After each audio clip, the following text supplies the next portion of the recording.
Hey there, welcome to the Focus Podcast with Tara Lee. This is the place where we talk about real life, real relationships, and how to grow through it all. If you're looking for simple mindset shifts, better communication, and deeper connections, you're in the right spot. Let's dive in. Welcome back to the Focus Podcast with Tara Lee. Today, I want to talk about something that I think a lot of struggling couples desperately need to hear, especially if your marriage feels tense or if it feels fragile or distant, like every serious conversation just keeps making things worse. Because here's the truth, your marriage may not need more communication right now. It may need more safety. I know that sounds almost backwards because most of us have been taught that communication is the answer to everything in marriage. We're taught that if you're disconnected, communicate more. If you're fighting, communicate better. Or if you're drifting, you have the conversation. If you're hurting, open up more. If you're confused, talk through it. And I'm not saying that communication doesn't matter, because it does. But what I'm saying is that communication only works when the relationship is safe enough to hold it. And if that safety is gone, more talking can actually make the relationship worse. So today I want to walk you through why that happens and what is really going on underneath it, and what I want you to start seeing differently if your spouse is pulling away or shutting down or avoiding talks, or maybe they're reacting badly every time you try to work on the marriage. So let's start with the advice that everybody gives.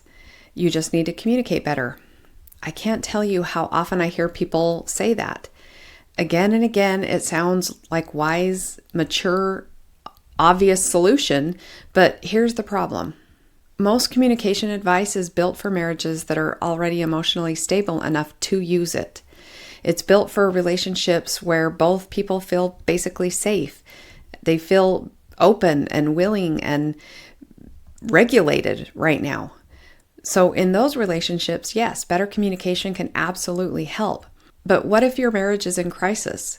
If your spouse is feeling hurt or overwhelmed, or maybe they're guarded, resentful, or detached, or what if they're emotionally flooded? Then communication advice can become incredibly frustrating because people start doing all the right things and getting all the wrong results. They can say the right words, they try the right tone, they bring up the issue in a calm way, they try to be vulnerable, and the conversation still goes badly. Then they think, what is wrong with us? Or why is my spouse impossible? Or why am I trying so hard and nothing seems to work? But often the issue is not that you are doing communication wrong. The issue is that the relationship no longer feels safe enough for communication to work the way that you want it to. And that is such an important distinction. So what does it actually look like when safety is gone? Here's what I see all the time. One spouse says, "Can we talk tonight?" And they mean, "I want to connect," or "I want us to work through this. I want us to get on the same page." But often when this happens, the other spouse is hearing, "I'm about to be blamed," or "I'm about to be overwhelmed," or "I'm about to disappoint you again." And that is not because they don't care. It's because their nervous system already associates serious conversations with pressure or with pain or failure or emotional overload. So before the conversation even starts, their body is bracing. Then the conversation begins. Maybe you say, "I feel hurt when we don't spend time together." And what you mean is, "I miss you. I want to feel close again. I want our relationship to matter." But what your spouse hears in this moment is, "You are failing. You are not enough. You never do enough." Or "Here we go again." So then they defend. Then you feel dismissed. Then you escalate because now it feels like your feelings don't matter. Then this causes them to pull back more because now it feels like they can't win. And suddenly, what started as trying to connect turns into another painful interaction that both people walk away from feeling worse. And that's what happens when communication is happening without safety. So why does your nervous system matter more than your script? This is where I want to slow down and make this really practical. Your nervous system does not care how carefully you worded something. It cares whether you feel safe. And if your body perceives threat, it activates. So maybe for you that looks like talking faster or explaining more or getting louder or needing answers right now. Maybe it means becoming very emotional or pushing harder or repeating yourself. And for your spouse, it might look like shutting down or leaving the room or going numb. Maybe it looks like getting quiet or getting defensive or checking out or saying, I don't know, or acting like they don't care. But underneath all of it, it's the same reality. It's protection. That's why I say that many struggling couples are not actually dealing with a communication problem first. They're dealing with a safety problem. Because once the nervous system is activated, communication stops being a bridge and it becomes a battleground. And that's why people can know all the skills and still fail in the moment. You're not always dealing with unwillingness. Sometimes you're dealing with activation. So this is one of the saddest things that I see. A couple says that they're trying. They're talking all the time. They're doing check-ins. They're processing. They're discussing the marriage constantly. And yet nothing is getting better. In fact, sometimes it feels like it's getting worse. So why is this? Because what they call working on the marriage is actually just re-triggering each other over and over again. Every conversation is loaded. Every interaction becomes a test. Every serious talk carries the emotional weight of, are we going to make it or not? And that is too much pressure. And when every conversation is that loaded, the relationship becomes exhausting. One spouse starts feeling like, I can't do another one of these talks. And the other spouse starts feeling like, why are you avoiding this? Don't you care? And now both people are trapped in a pattern that they don't understand. One pushes because they're afraid. The other withdraws because they're overwhelmed. The more one pushes, the more the other withdraws. The more the other withdraws, the more the first one panics. So this is a vicious cycle, and no amount of communicate better advice fixes that cycle that's being driven by fear and lack of safety. So I also want to talk to the spouse who is doing a lot of explaining, because this one really matters. Sometimes when people feel desperate, they think more words will finally create understanding. So they send long text messages. They send a really long email. They send the late night paragraph or the emotional voice memo, the repeated explanation. They think if I can just say it the right way, they'll finally get it.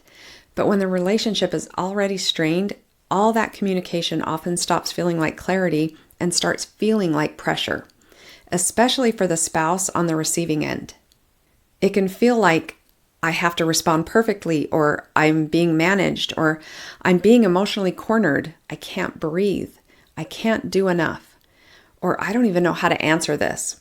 And again, I'm not saying your heart is wrong. I'm saying the impact may not be what you think it is. That is why I say some people are not communicating. They're presenting. They're building a case, explaining the logic, laying out the evidence, trying to prove the point. And your spouse is not an investor you need to convince.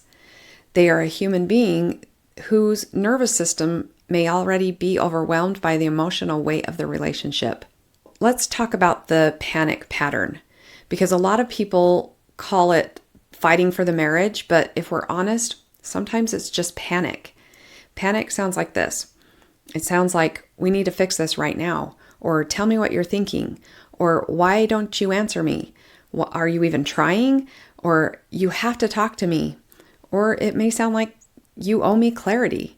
And I say this with compassion because if your marriage feels like it's slipping away, panic makes sense. But panic also makes things heavier. It makes the relationship feel more pressured. It puts the spouse who's already pulling away in a position where they now have to carry both their emotional pain and your fear. And that almost never helps. Panic wants immediate relief, but marriage repair requires steadiness. You need somewhere to take your fear that is not your already fragile relationship. That is one reason coaching can be so powerful. Because if you have nowhere to process your panic, you will keep bringing all of it into the marriage, and that usually creates more damage. So let's talk about safety. What does that actually look like? Safety is not the absence of conflict. Safety is the presence of enough trust that conflict does not feel like destruction. Safety means your spouse does not feel emotionally pinned to the wall every time something serious comes up.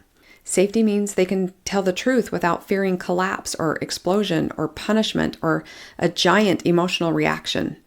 Safety means they can be imperfect without every mistake turning into evidence against them. Safety means the relationship feels like a place where honesty is survivable. And that matters so much because in a lot of struggling marriages, the biggest issue is not that the couple does not love each other. It is that the relationship no longer feels safe enough for love to flow freely.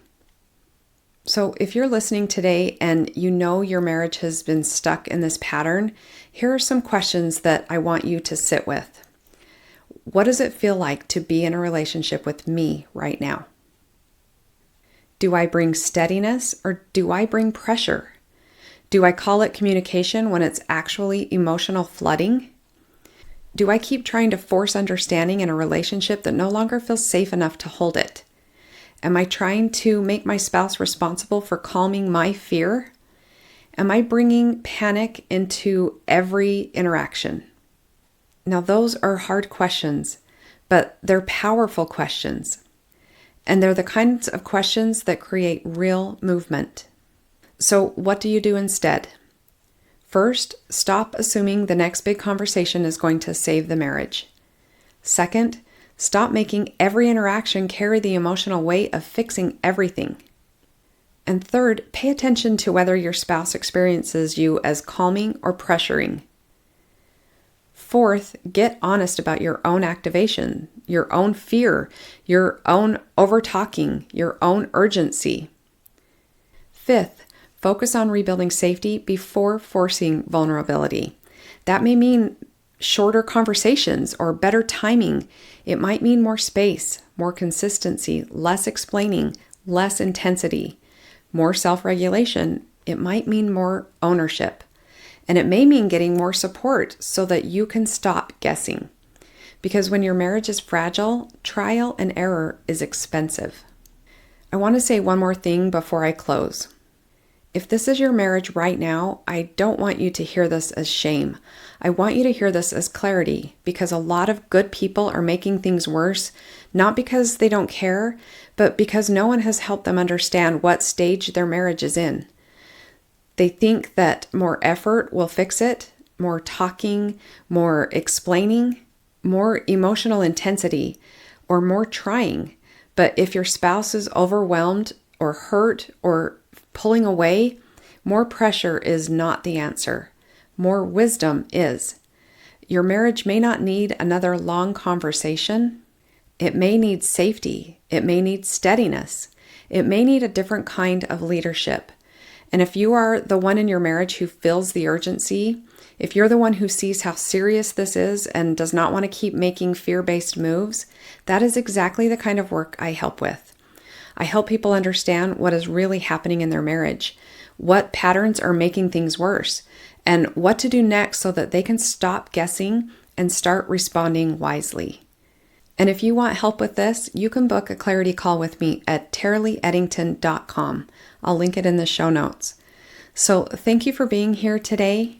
And if this episode spoke to you today, please share it with someone who needs it. I will see you the next time on the Focus Podcast with Taralee. Thanks for hanging out with me today on the Focus Podcast. If something stood out or helped you in some way, feel free to share it or leave a quick review. It means a lot. Keep showing up, keep growing, and I'll catch you in the next episode.